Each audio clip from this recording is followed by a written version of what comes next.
அவங்க கலைஞ்சி என்ன செய்கிறாங்க, அங்கிட்டு அங்குமிங்குமா ஓடுறாங்க. இவங்க என்ன செஞ்சிட்டாங்கன்னா, இந்த கீலேயாத்தியர் எப்ராயிமிற்கு முந்தி யோர்தானுடைய துறைகளை பிடிச்சிக்கிட்டாங்க. வலது பக்கமும் இடது பக்கமும் 2 பக்கமும் பிடிச்சிட்டாங்க. ஏன்னா இவங்க யுத்தம் பண்ணுறதுக்காக எப்ராயிமர் மேற்கே இருந்து கிழக்க போய் யுத்தம் பண்ணுறாங்க. அவங்க கிழக்கேருந்து மேற்கே வந்து 2 யோர்தானை தாண்டிட்டாங்க. இப்போ 2 பேரும் சண்டைக்கு போகிறாங்க. நன்றி சொல்கிறேன் தேவா, கணக்கில்லா நன்மை செய்தீரே. கண்ணீரால் நன்றி சொல்கிறேன் தேவா, கணக்கில்லா நன்மை செய்தீரே. நன்றி நன்றி ஐயா ஏசையா, பல கோடி நன்மை செய்தீரே. நன்றி நன்றி ஐயா ஏசையா, பல கோடி நன்மை செய்தீரே. கண்ணீரால் நன்றி சொல்கிறேன் தேவா, கணக்கில்லா நன்மை செய்தீரே.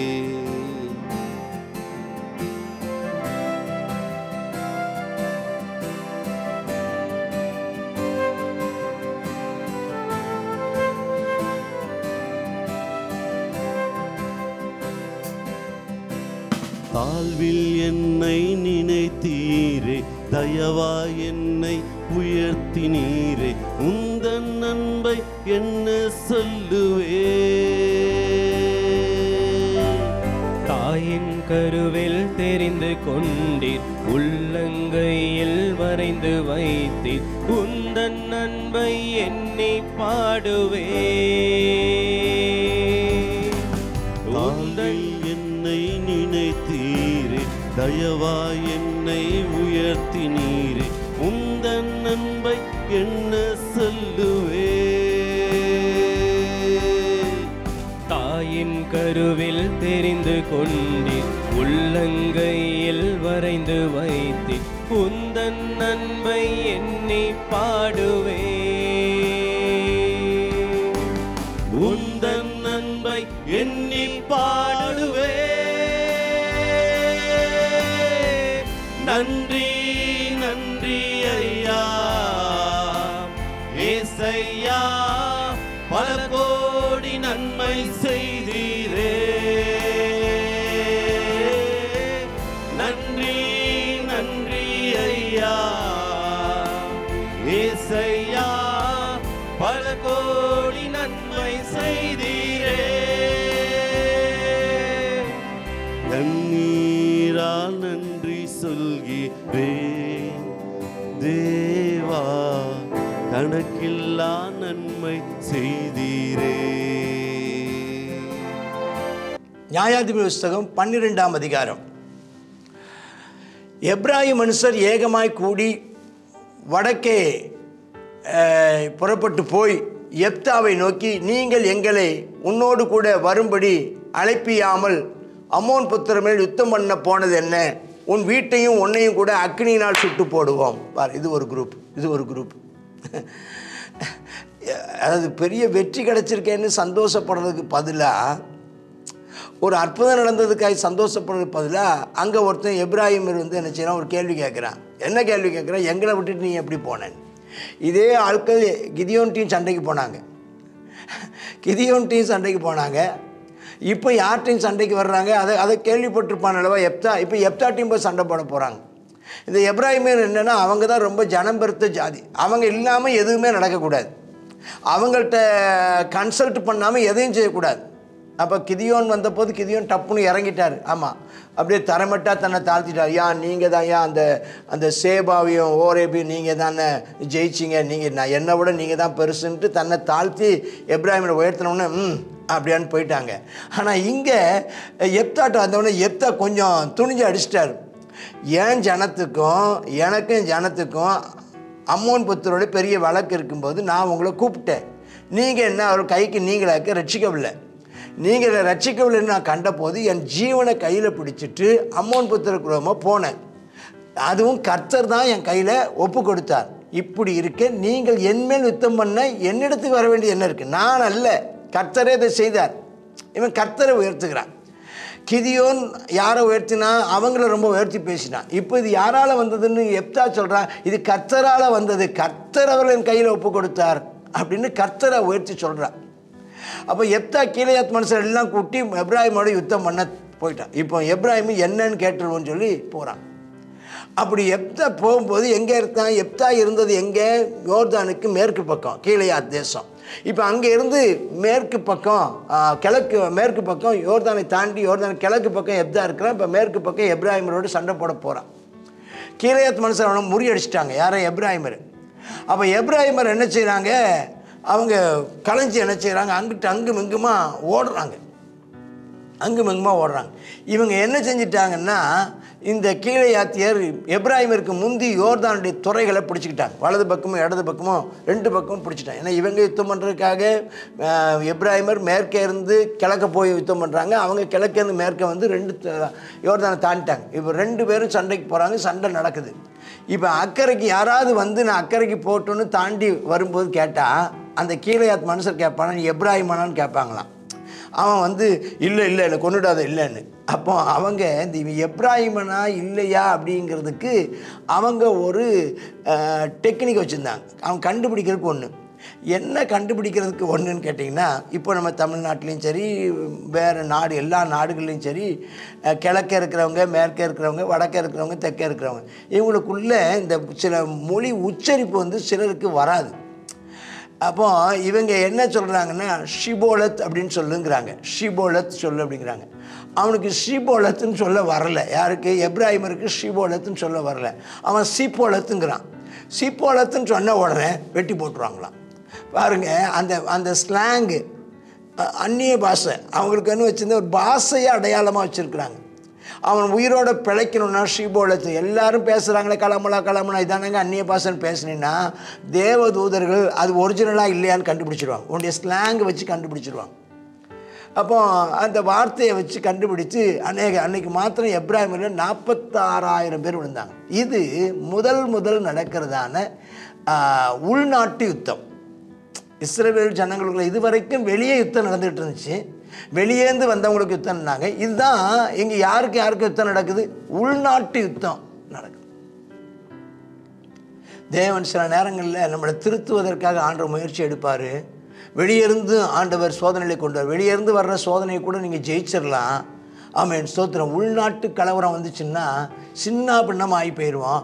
உள்ளுக்குள்ளேயே அதிருப்திகளையும், உள்ளுக்குள்ளேயே கீழ்ப்படியாமையும், உள்ளுக்குள்ளேயே அந்த பொறாமைகளும், எரிச்சல்களும், வன்கண்களும், போட்டிகளும் எல்லாம் உள்ளுக்குள்ளே இருந்து வந்து ஒருவரோடு ஒருவர் கடித்து பட்சிக்கிற காரியம் உள்ளே நடந்துருது.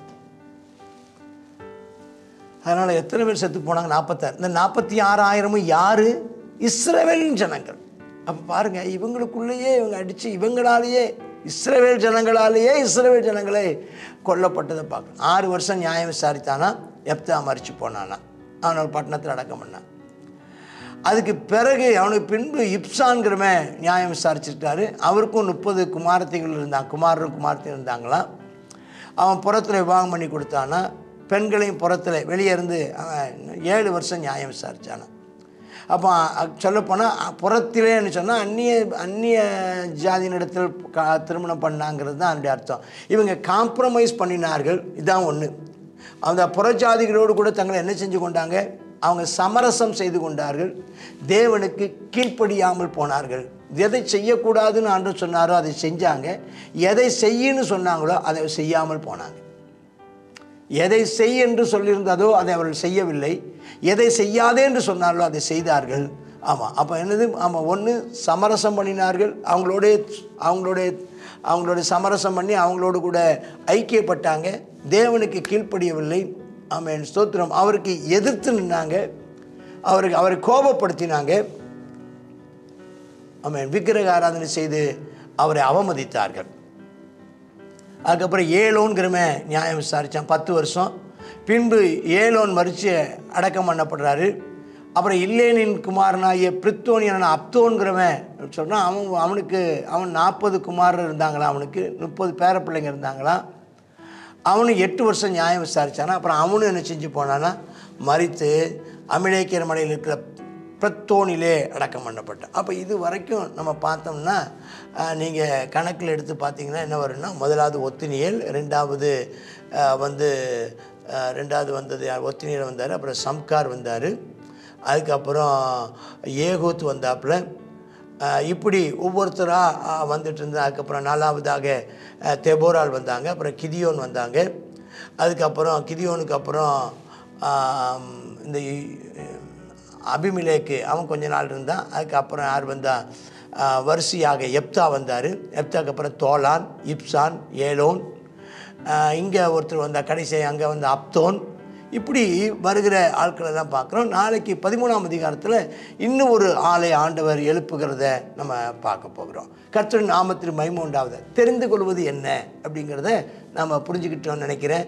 நம்ம தெரிஞ்சு கொள்ள வேண்டியது என்னென்னா, ஆமாம், ஸ்தோத்திரம், தேவனை சமரசம் பண்ணக்கூடாது. கர்த்தரை அறியாதவங்களோடு கூட நம்ம ஐக்கியப்படுவோமானால் அது நம்மளை கெடுத்து போடும். ஐக்கியம் வேண்டாம்.